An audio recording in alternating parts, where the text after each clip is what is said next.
एक यज्ञ हो रहा, उस यज्ञ के अंदर आपको बुलाया है, मैया को बुलाया है, गोप वालों को बुलाया है और दाऊ कन्हैया को बुलाया है।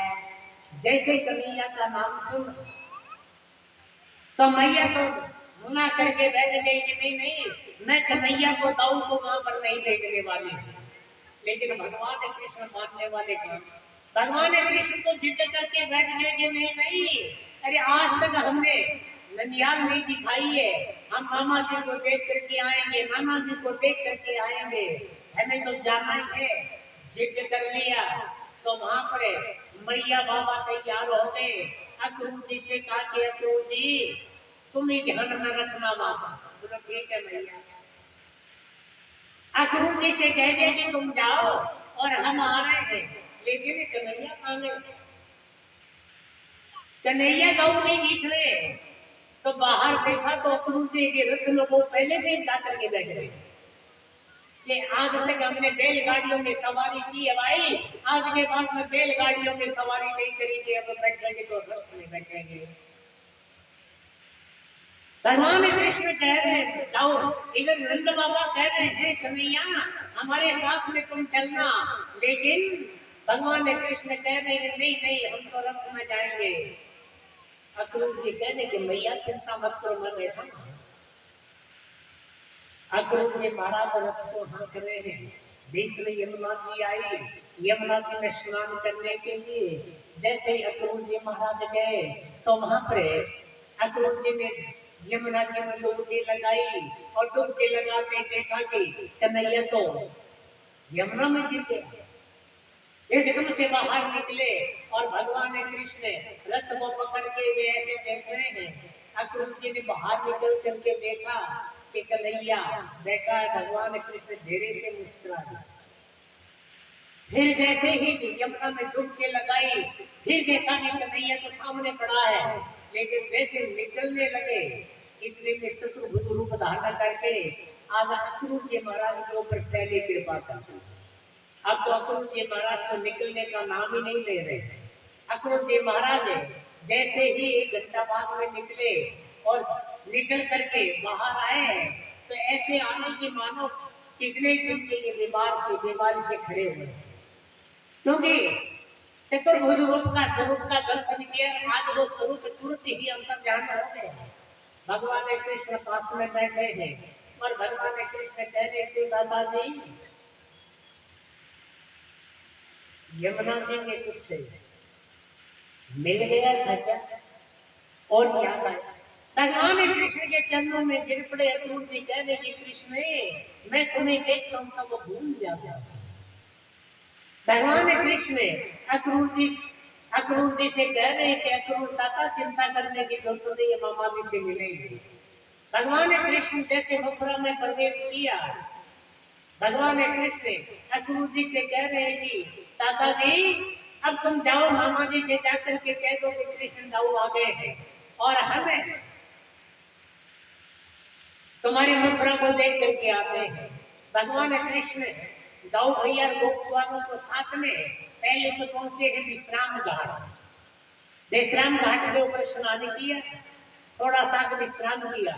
विश्राम घाट के ऊपर ये जो कार्तिक सूर्य जो भैया दूध होती है, इस भैया दूध के दिन उस विश्राम घाट के ऊपर बहन भाई मिलकर के स्नान करते हैं तो यम की यात्रा नहीं मिलती थी। यमराज जी महाराज ने और यमराज जी महाराज के बहन यमुना ने उस विश्राम घाट के ऊपर आकर के स्नान किया था। आगे और बताएंगे इसके देंगे। सुखदेव जी कह रहे दादा से कि जैसे ही आगे चले गए तो आगे की तरफ जैसे चले हैं तो विश्राम घाट से आगे चले होली घाट, होली दरवाजे की तरफ जाकर के उधर से जा रहे तो ऊपर अनेक तो मथुरावासी माताएं वहां पर खड़ी है, गोकुल वहां पर खड़े हैं, सब फूल बरसा रहे हैं। मंच का भगवान से कहने लगे कृष्ण हमें तो वापस भेज। भगवान कृष्ण कहने तो आया क्यों था? तुम्हें वापस ही जाना था तो तू आया क्यों था? बोले आया तो मथुरा देखने के लिए था, लेकिन हमें क्या पता था तुम्हारा नंदियाल इतना सुंदर है। अरे हमारे फटे पुराने कपड़े ये अच्छे थोड़ी लगते हैं, तुम्हारे साथ में चलते हैं, तुम्हें तो शर्म नहीं आती है लेकिन हमें तो आती है ना। तो इतना सुंदर सुंदर कपड़े पहन कर किया। भगवान ने कृष्ण कह रहे कि इतनी बात है तो कोई बीमारी है? बोले इतनी थोड़ी है क्या, अब कब बनेंगे कपड़े? भगवान ने कृष्ण वहां से लेकर के धोबी घाट की तरफ चले गए और धोबी घाट के ऊपर गए तो वहां पर रजत ने क्या किया, राजा कृष्ण ने कह दिया कि धोबी के कृष्ण का हुक्म मारेगा उसको मथुरापुरी का आधा राज मिल जाएगा। तो आज उसे रजत में कपड़े धोए नहीं थे, भिगोए नहीं थे, क्योंकि छोटे छोटे बच्चे हैं, मेरी गदा का प्रहार करके बच्चों को मारूंगा और थोड़ी देर में आधा राज्य मुझे मिलेगा और मैं चक्रवर्ती शक्तिनाथ बन करके वहां पर बैठ जाऊंगा, लोग ही कपड़े धोएंगे। भगवान कृष्ण वहां पर पहुंचे हैं और रजत इधर उधर से घूम रहे हैं, मुद्गर हाथ में लेकर कपड़े धोने वाले। भगवान कृष्ण रजत से कह रहे हैं कि भैया तो कपड़े किसके धोता है? बोले राजा कंस के। तो भगवान कृष्ण कह रहे हैं कि तुम्हारे राजा कंस को सिले हुए कपड़ों की जरूरत नहीं पड़ेगी, उनको सिले हुए कपड़ों की जरूरत नहीं पड़ेगी।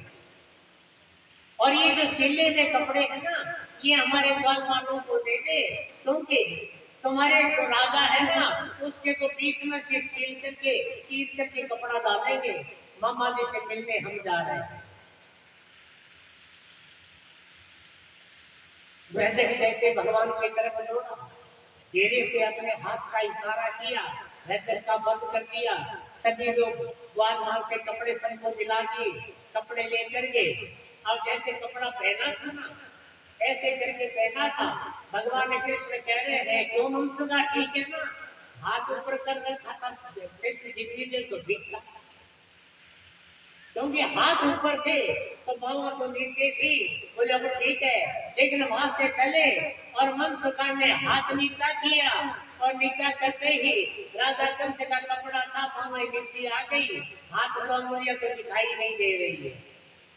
मनसुखा ने तो दूर के कपड़ा खोल लिया और कपड़ा अपना खोल करके कंधे के ऊपर डाल लिया। कई देर हो गई, मन में विचार के मनसुखा भी तो बोला नहीं, इतनी देर में तो चुप रहने वाला है नहीं। फिर घूम करके देखा तो मनसुखा तो बहुत खड़ा है। भगवान कृष्ण कह रहे कि आजा, तब भगवान कृष्ण से मनसुखा कह रहा है ये जब तेरा कपड़ा ये हमें नहीं चाहिए। धीरे धीरे करके पास में आया, बोला कि कृष्ण ये कपड़ा है ना, ये कपड़ा तो ऐसा भट्टा लग रहा है कि जैसे किसी ने मांग करके पहना है। भगवान कृष्ण ने कह रहे तो तुमने नाक देख रही सिवाय पहना, अरे मांग करके नहीं पहना तो किसी को मार करके पहना, बोले ये नहीं चाहिए। दर्जी के ऊपर कृपा करने के लिए गए, उस दर्जी के द्वारा कपड़े को ठीक करवाया। अब सीतामा माली के पास में पहुंचे, सीतामा माली के पास में पहुंचे तो वहां पर मालाएं पहने, फूलों की माला पहने, हाथ में डंडा था, ये ब्रजवासी की पहचान है। जो ब्रजवासी होता है वो हाथ में डंडा रखता है, गले में फूल की माला होती है, भेड़ की माला होती है, माथे पे चंदन का त्रिपुंड होता है। लेकिन अब ये त्रिपुंड वाले जगह भी ना ये खाली थे, अभी तक है। मनसुखा भगवान से कहने लगा कि कन्हैया माथे के हाथ हो गए। बोले ये भगवान कृष्ण कह रहे थे भाई इतना काम किया तो वही करेंगे, अब तो देखो पूजा थी वो पूजा राजा कंस के लिए मलियागर चंदन घिसा करते थे, बेचारी को पूजा टेढ़ी थी, अब टेढ़ी होकर के वो चंदन घिसा करती है चलती है ना, तो वो पहले को ऐसे देख लेती है कि वहां पर चलना, और जैसे वो पैर उठाती है तो गर्दन नीचे होती है, सपा सब भाग करके वहां पर खड़ी होकर जाके रास्ता देख लेती। इधर से लोग कुब्जा जा रहे थे और इधर से भगवान कृष्ण सामने से आ गए और कुब्जा के सामने जाकर खड़े हुए तो पहले